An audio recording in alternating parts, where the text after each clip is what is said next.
I'm Brenda Quintana, coming to you from the Beehive. It's Tuesday again, and time for another Casing Tuesday card. CASE stands for Copy and Share Everything. If you want to join in and case a card with us, please join our Casing Tuesday Facebook group. The link will be down in the description below this video. Today's card that we will be casing or copying is on page 71 of the catalog. And it's this card right here, and it's a cool shaker card. So I thought we could have a lot of fun making a different sort of shaker card using this card as our inspiration. So I really changed this card up and used our new limited time stamp set, the Thoughtful Branches stamp set that will only be available August 2016. And this stamp set also comes with a matching Thinlit die, and if you purchase this as a bundle, you'll get 10% off. You'll be seeing more examples from me using this bundle later this month. So this card is a shaker card, so it's got little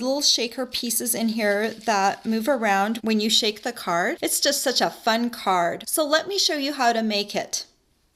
To start off with, you're going to need a piece of smoky slate cardstock, and I've cut this piece to 4¼ inches by 5½ inches.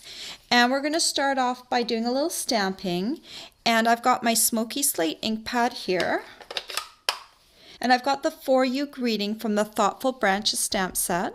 And I'm just going to ink that up and stamp it in the top left-hand corner.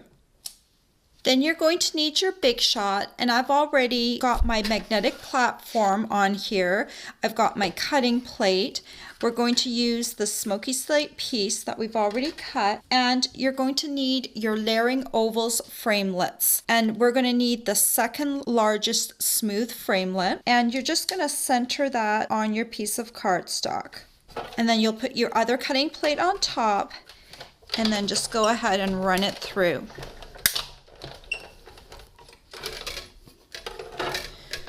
So you can discard the inner oval and set your frame piece aside. Next, I have a piece of basic black cardstock here, and just cut it a little bit larger than your second largest oval. And we're going to run this through 2 times, once with the smooth oval that we just used.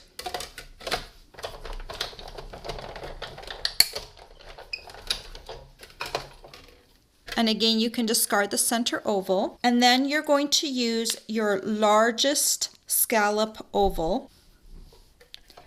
And you're just going to center it around that oval that you already cut. And then I'm going to run it through again. I'm going to run it through backwards this time.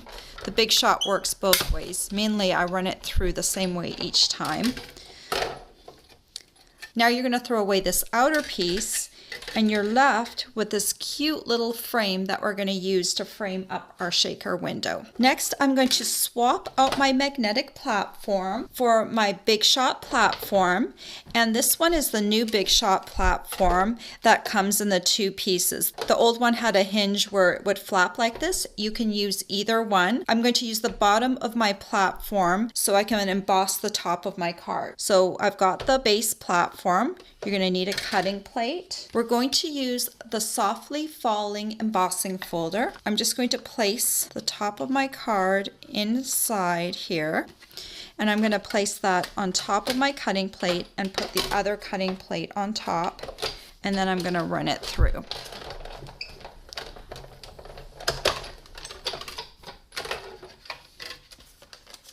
And then your piece will look like this. Now we need a card base. So I have a piece of thick Whisper White cardstock here, and I've cut this piece to 11 inches by 4¼ inches, and I have scored it in half at the 5½ inch mark. Now I just need to fold it along that score line and use my bone folder to smooth down the fold. Then I'm going to take my smoky slate piece and I'm going to center it over top of the card base, and then I'm going to take a pencil and lightly trace that oval onto my card base. So then we're going to need the smoky slate ink pad again. Then we're going to need the piece that looks like ground from the Thoughtful Branches stamp set, and I'm just going to ink this up and stamp it close to the bottom of the oval like that. And then I'm also going to stamp it on my Post-it note just a little bit down from the top like that. And I'm going to peel this off, and then I'm going to cut along this top line.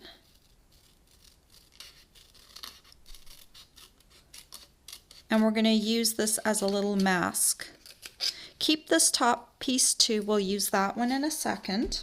And I'm just going to line this up with the image on my card, like that. Then we're going to bring in the trees and my Memento Tuxedo black ink pad. And I'm just going to ink up these trees. And then I'm going to position the trees so that the branches are kind of in the center of the oval, and they're actually going to stamp partly on to the Post-it note. This is called masking. So like that. Now is a good time to erase your pencil lines. Then remember I told you to keep the second part of the mask, and you're just going to line that up with the ground like this to cover just the bottom part of the trees. You're going to bring back your smoky slate ink pad, and I've got a little sponge dauber right here. I'm just going to put a little bit of ink onto my sponge dauber. I'm going to stamp off a bit, and then I'm just going to lightly put some ink right underneath this Post-it note. And don't worry if you go off to the sides, most of it is going to be covered by the oval frame. So when you lift this off, the ink won't be up into the tree line. Then let's just add a little bit of gray onto the trees. So I'm going to stamp this image. It's just a bunch of dots that go on top of the branches. And I'm just going to stamp it off once and then stamp it onto the top of my tree. I'm going to do that 3 times. Ink, stamp off, and then use the second stamping on the trees. So it's supposed to look like there's a little bit of snow on the trees. Okay, so let's prep the shaker card now. So remember we cut this little frame piece. So I'm going to just take a little Tombow, and I'm going to put some dots of glue every few scallops over. This is a really small piece, so that we can't put too much glue on it. But if we put Tombow on every 3rd or 4th scallop, we should be able to get this to stick onto our piece. So just bring this over top. And that looks pretty good like that. So now we're going to work on the back of the card, and I'm going to take some of this tear and tape, and I'm just going to put a few pieces around the outside of my oval. We're going to use this to hold down the window sheet. Window sheet does not do very well with the Tombow glue. It's too glossy, so it's best to use something like tear and tape to hold your window sheet in place. The window sheet will keep your little pieces from falling out of your shaker. And then remove the lining. And then you're going to bring in a piece of window sheet. You probably can barely see it. I've cut this piece to 3 inches by 4 inches, and I'm just going to place that right over top of my oval like that. You won't be able to see the edges, so just as long as it covers the oval, you'll be good. The next thing we need to do is put foam adhesive strips around the oval. And this is what makes shaker cards so much easier to make than in the past, because we can use this and we can just form it around almost any shape. So I'm just going to take one of these long strips and we're going to start putting it around the oval. So I'm just going to start at the top. It's sticky on both sides, so I'm just going to put it around the outside of the oval. We don't want it peeking through on the window, so you can see I'm just following along the edge. And I'm just giving it a little shove down as I go along. And look how nicely that's bending around that oval shape. This makes it so much easier to do. And the nice thing too is these are the perfect thickness for most of our little shaker elements that you'll want to put inside of here. So when we come around. We just need one little piece to finish off our oval. I've already got a little piece right here. If not, it's very easy to cut this strip with scissors. So just make sure your oval is perfectly enclosed with foam adhesive strips. So we can set that aside for a moment. And now I want to make some confetti that will go in the card. I've already punched some, and I've just used my 1/8 inch handheld circle punch, and I've used both silver glimmer paper and silver foil.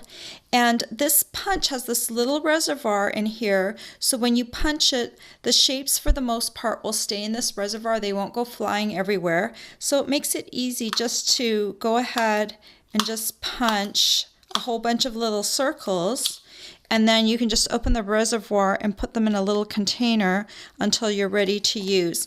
And I punched maybe about 20 of each for my little card, but you just use however many you want. You don't want too many because otherwise the shakers don't move very well. So the easiest way I've found to line everything up is to use my Simply Scored. So I have my card base here, and I'm going to scoot that up to the top of my scoring tool, and then I'm going to remove the adhesive liner off of the foam adhesive strips, and then I'm going to place all of these little dots right over top of my trees, and I'm just going to make a little pile and put them right there. I forgot to do one little thing. Because this foam adhesive strip is kind of up high, you're going to want to put a few little pieces of foam adhesive strips on the corners and the side. So just cut some little pieces. I'm going to put one up at the top corner here, other top corner, the bottom,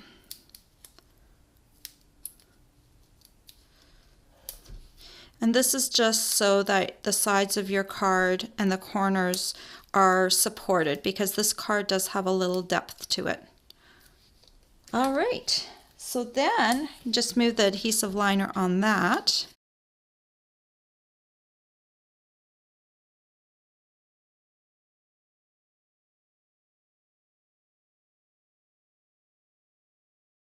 Okay, I've got all my adhesive liner removed, and now all we need to do is place this front of the card on our card base. So I've got the card base lined up, and I'm going to use the edge of my Simply Scored to bring this down so it aligns perfectly onto my card base like that. And then you're going to want to press down on the edge of this oval and make sure you've got a good seal with that little oval. And then we're going to want to do just one more thing to the card. We're going to add a little embellishment. I've taken some basic black baker's twine, and I've already tied a little bow for the corner right here. And this time I'm going to take a little bit of Tombow, and I'm just going to put some right on the back of this knot, just a little dot.